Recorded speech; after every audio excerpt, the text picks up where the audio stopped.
आपका चंदेरी आने का मुख्य उद्देश्य और पुलिस वार्ता क्या मुख्य उद्देश्य है? भारत के प्रथम स्वतंत्रता संग्राम की प्रथम प्रणेता है अमर शहीद वीरांगना रानी अवंतीबाई लोधी जी की जन्म जयंती के उपलक्ष्य में आज चंदेरी जैन धर्मशाला में एक सामाजिक न्याय सम्मेलन आयोजित किया गया और जिसमें मुझे मुख्य अतिथि के तौर पर आमंत्रित किया गया था और जिसमें मैंने बतौर मुख्य अतिथि अपनी बातें रखी। वीरांगना रानी अवंतीबाई लोधी जी ने सर्वधर्म समभाव की साधना के साथ पीताम्बर वस्त्र धारण करके, पीताम्बर चोला पहन के किसानों, नौजवानों, महिलाओं, आदिवासियों, दलितों, पिछड़ों, मुसलमानों, लोधी राजपूत योद्धाओं सबको एकजुट करके उन्होंने आजादी की लौ को लावा बनाने का काम किया। उन्हीं का खून मेरी रगों में दौड़ रहा है और जब कोई अन्याय कहीं घटित होता है तो हमें पीड़ा होती है, एक मनुष्य के तौर पर भी और विशेष तौर पर जब स्वजातीय बंधुओं के साथ घटनाएं आती हैं।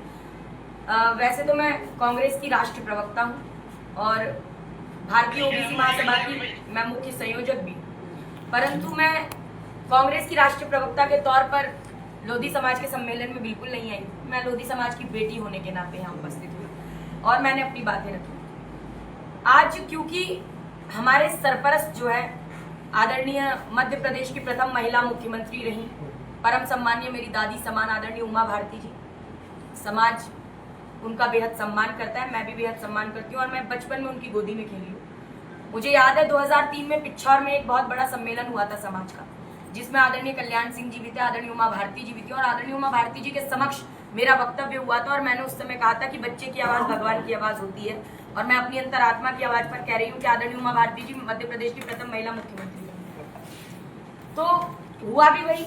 उसके बाद जब वो मध्य प्रदेश की प्रथम महिला मुख्यमंत्री बनी तो भोपाल में सम्मेलन हुआ, मुझे वहां विशिष्ट अतिथि के तौर पर मुझे आमंत्रित किया गया। 2008 में भी बंडा सागर में एक बड़ा सम्मेलन हुआ, उसमें भी मैंने आदरणीय उमा भारती जी से कई सवाल पूछे थे। आज लगभग 17 साल बाद मुझे लगता है फिर आवश्यकता पड़ी मुझे मेरी दादी समान परम आदरणीय उमा भारती जी से कुछ सवाल पूछने की और वो सवाल मैंने मंच के माध्यम से किए। वो सवाल थे कि एक साल पहले यानी जुलाई 2024 में जिला शिवपुरी के थाना कोलारस में एक मंदिर के महंत बाबा ब्रजेश शर्मा ने एक विकलांग दर्शनार्थी लोधी बच्ची का बलात्कार मंदिर के परिसर में किया और उसके पिता को जान से मारने की धमकी का डर दिखाकर बलात्कार बार बार किया। और जब ये जघन्य अपराध सार्वजनिक तब हुआ जब बच्ची, विकलांग लोधी बच्ची 8 माह की गर्भवती हो चुकी थी। कई सामाजिक संगठनों ने आवाज उठाई, बड़ी जद्दोजहद के बाद तो एफआईआर दर्ज हो पाई थी और मैंने भी भारतीय ओबीसी महासभा की मुख्य संयोजक होने के नाते और उस समय पर मैंने शिवपुरी के अंदर धरना प्रदर्शन किया विशाल 16 अगस्त 2024 को और डीएम के माध्यम से सीएम को ज्ञापन पहुंचाया। आज 1 साल से ज्यादा हो चुका है, बिन ब्याही माँ बनने वाली उस बच्ची को न्याय नहीं मिला, लेकिन बिन ब्याही माँ बनाने वाला वो बलात्कारी बाबा ब्रजेश शर्मा आज तक गिरफ्तार क्यों नहीं हुआ, ये प्रश्न है। तो आज भी आदरणीय उमा भारती जी मौन है। दिनेश लोधी, अभी 18 अगस्त 2025 की शिवपुरी की घटना है कि पुलिस हिरासत में एक लोधी परिवार के गरीब युवक को पुलिस ने बर्बरतापूर्ण बेरहमी से पीट कर बेमौत मार डाला और उसके बाद परिवार की पुकार नहीं सुनी गई। स्वजातीय जागरूक बंधुओं ने जब धरना प्रदर्शन किया तो ये कहा गया जी बस हटाया गया है पुलिस वालों को, मात्र 4 पुलिस वालों हटाया गया है। हटाया गया क्या होता है? अरे अभी तक उन्हें न्याय नहीं मिला, 1 रुपया सरकारी कोई राशि से मदद नहीं करवाई गई आर्थिक रूप से और आज भी पीड़ित परिवार न्याय की गुहार लगा रहा है। उसके बाद भी उन्हें बर्खास्त करके जेल भेजा ना जाना चाहिए, नहीं भेजा गया, तब भी आदरणीय उमा भारती जी मौन है। साथ ही साथ मैं बार बार मूडरा की घटना, जिला अशोकनगर की मूडरा गांव में जब अमानवीय घटना आती है कि एक गरीब लोधी परिवार के एक लोधी युवक को मल मैला खिलाने का आरोप लगाते हुए वीडियो बहुत तेजी से वायरल हुआ। उसके बाद उस परिवार को आज ऐसे बंधक की तरह बनाकर रखा गया, ऐसी खबर मिली। आप ये बताइए कि जो आरोपी हैं बलात्कार के वो तो खुली हवा में सांस लेंगे, कैसा अगस्त क्रांति का माह है भाई, और जो पीड़ित है उनको आप बंधक बना के रखेंगे। तो आज भी उमा भारती जी मौन है। 2024 में आपको याद होगा आदरणीय उमा भारती जी को भाजपा ने अपने स्टार प्रचारक नहीं बनाया, फिर भी तो वोट मांगने के लिए आई थी। उन्होंने कहा था आदरणीय सिंधिया जी उनके भतीजे हैं और उन्होंने वोट मांगा, समस्त स्वजातीय बंधुओं ने लोधी समाज के वोट दिया। लेकिन जब आज घटनाएं घट रही हैं, अन्याय हो रहा है, तो क्यों नहीं वो अपने भतीजे आदरणीय ज्योतिरादित्य सिंधिया जी का हाथ पकड़कर कहती कि भैया न्याय दिलाइए। तो आज ये सवाल साधना भारती के हृदय के सवाल नहीं है मात्र, ये सवाल चंदेरी से लेकर गुना शिवपुरी लोकसभा क्षेत्र, मध्य प्रदेश सहित पूरे देश के लोधी समाज के युवाओं, महिलाओं, किसानों, नौजवानों, समस्त समाज के सवाल हैं। जिसका समाज जवाब चाहता है, और दोनों हाथ खड़े करके समाज ने ये कहा कि हाँ हम जवाब चाहते हैं। तो मैं चाहती हूँ मौन तोड़े, और ये मध्य प्रदेश तक सीमित नहीं रहेगा। अभी अलीगढ़ गई थी आदरणीय उमा भारती जी, और उन्होंने वहां एक सम्मेलन में भाषण भी दिया, लेकिन वहीं अतरौली के अंदर एक सरपंच को जिला बदर करके उसका जुलूस निकाला गया। और दूसरी ऐसी घटना थी शिवपुरी जैसी, दिनेश लोधी जैसी, पुलिस की बर्बरतापूर्ण बेरहमी से पिटाई करने के कारण बेमौत मार डाला गया एक नाबालिग को।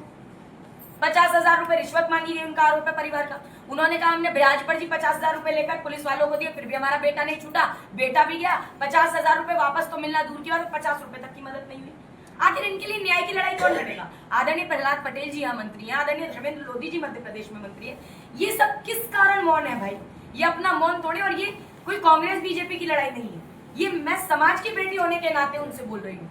पूरा समाज आज सवाल पूछ रहा है, समाज इसका जवाब चाहता है। ये हमारे मुख्य मुद्दे हैं। इसके अलावा हमने ज्ञापन भी सौंपा है मोहन यादव सरकार को भी और प्रधानमंत्री जी को भी। हम ये चाहते हैं कि 100 रुपए का स्मारक सिक्का महारानी अवंतीबाई लोधी जी के सम्मान में मोदी सरकार जारी करे। एक रेलवे स्टेशन का नाम अमर शहीद वीरांगना रानी अवंतीबाई लोधी जी के नाम से रखा जाए। उनकी जन्मस्थली कर्मस्थली जबलपुर बालाघाट रेलवे ट्रैक पर चलने वाली किसी एक एक्सप्रेस ट्रेन का नाम उनके नाम पर रखा जाए। और खासकर जो उत्तर प्रदेश और मध्य प्रदेश के बीच जो लोधी बाहुल्य बुंदेलखंड कहीं ना कहीं दो पार्टों में पिस रहा है, एक अलग राज्य बुंदेलखंड बनना चाहिए, उसका अलग राज्य का दर्जा बुंदेलखंड को प्राप्त हो, ये हम मांग करते हैं मोदी सरकार से। और मोहन सरकार से हमारी मांग है कि चंदेरी के अंदर वीरांगना रानी अवंतीबाई लोधी सामुदायिक भवन के लिए भूमि आवंटित करने का काम किया जाए। साथ ही साथ जो रानी अवंतीबाई लोधी जी की जन्मभूमि और कर्मभूमि का कोई भी जिला है उसे अवंतीबाई लोधी जी के नाम से रखने का काम किया जाए, अवंतीबाई लोधी नगर रखने का काम किया जाए, ये हमारी मांग है। और जो मैंने 3 आपको घटनाएं गिनाई, शिवपुरी की विकलांग बच्ची की घटना, बलात्कारी जो महंत है वो तत्काल गिरफ्तार हो और 50 लाख का मुआवजा सरकार की तरफ से आर्थिक मदद की जाए। दिनेश लोधी के पीड़ित परिवार को भी 50 लाख रुपए की मदद करने का काम करे मोहन सरकार। साथ ही साथ जो लगातार मुड्रा के अंदर जो घटना है उसके परिवार की रक्षा और सुरक्षा का जिम्मा ले मोहन यादव सरकार, कि वो परिवार बंधक की तरह जीवन ना जिए, उस तरह से रक्षा और सुरक्षा की जाए। ये कुछ मांगों का ज्ञापन आज हमने माननीय तहसीलदार जी के द्वारा हमने मोहन यादव सरकार और प्रधानमंत्री मोदी जी तक पहुंचाने का काम किया है। ये मुख्य तौर पर आज कार्यक्रम की भूमिका रही और मैंने बहुत सारी बातें इसी के साथ रखने का। जैसा